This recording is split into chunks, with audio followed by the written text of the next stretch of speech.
સુરત શહેરના ડિંડોલી પોલીસ સ્ટેશનમાં નોંધાયેલ ધાડ, લૂંટ વિથ મર્ડર, રાયોટિંગ અને એટ્રોસિટીના ગુનામાં જેલમાંથી વચગાળાના જામીન મેળવી ફરાર થયેલ કેદીને મુંબઈ ખાતેથી એસઓજી પોલીસે ઝડપી પાડી.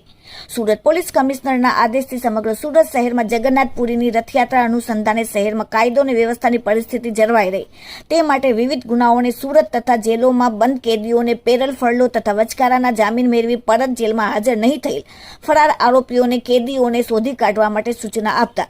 એસઓજીના પોલીસ સ્ટેશનના સર્વેલન્સ સ્ટાફના માણસો તાત્કાલિક કાર્યવાહી કરી અને સુરત તથા રાજ્યના અન્ય જેલમાંથી પેરલ ફરલો તથા વચગાળાના જામીન ઉપર બહાર નીકળી જેલમાં પરત હાજર થયેલ ન હોય તેવા કેદીઓ બાબતે તાત્કાલિક માહિતી લઈને તમામ જેલોમાંથી ડેટા મેળવીને આવા કેદીઓને શોધી કાઢવા માટે જ્યારે પેટ્રોલિંગમાં હતા ત્યારે હ્યુમન ઇન્ટેલિજન્સ અને ખાનગી બાતમીના આધારે ડિંડોલી પોલીસ સ્ટેશનમાં નોંધાયેલ મર્ડર, લૂંટ વિથ રાયોટિંગ, એટ્રોસિટીના ગુનામાં વચગાળાના જામીન ઉપર બહાર આવી ફરાર થયેલ આરોપી મુંબઈ ખાતે રહેતો હોવાની બાતમી મળતા તરત જ એસઓજીની ટીમ મુંબઈ ખાતે જઈ અને આરોપી ધીરજસિંહ મોહનસિંહ રાજપૂત રહેવાસી ગંગાબાલા ઝુંપડપટ્ટી, માલાબાર હિલ, મુંબઈ વાળાને ઝડપી પાડવામાં આવેલ છે. આરોપીની એસઓજી પોલીસ દ્વારા કડકાઈથી પૂછપરછ કરવામાં આવતા તેને જણાવેલ કે તેને ડિંડોલી પોલીસ સ્ટેશનમાં નોંધાયેલ મર્ડર તથા એટ્રોસિટીના ગુનામાં લાજપુર મધ્યસ્થ જેલમાં છેલ્લા 6 વર્ષથી કાચા કામના કેદી તરીકે સજા કાપતો હતો. તે દરમિયાન નામદાર કોર્ટમાંથી તારીખ 4/12/2024 થી 10/12/2024 સુધી